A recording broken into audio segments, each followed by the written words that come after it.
that wouldn't be a problem. You're a natural. By now I'm sure you've noticed the older models sitting in the back room. Those are from the previous location, and we just use them for parts now. The idea at first was to repair them. They even started retrofitting them with some of the newer technology, but they were just so ugly, you know? And the smell. So the company decided to just go in a whole new direction and make them super kid-friendly.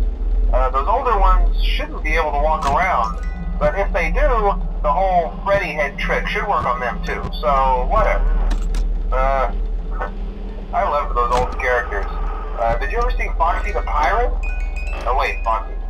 Oh yeah, Foxy. Hey listen, that one was always a bit twitchy. I'm not sure if the Freddy head trick will work on Foxy. If for some reason he activates during the night, and you see him standing at the far end of the hall, just flash your light at him from time to time.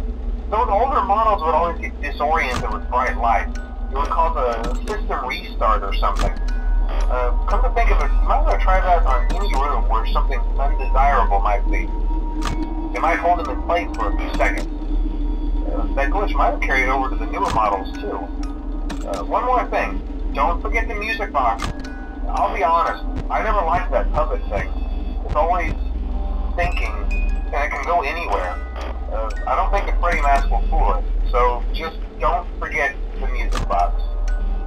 Anyway, I'm sure it won't be a problem. Have a good night, and I'll talk to you tomorrow.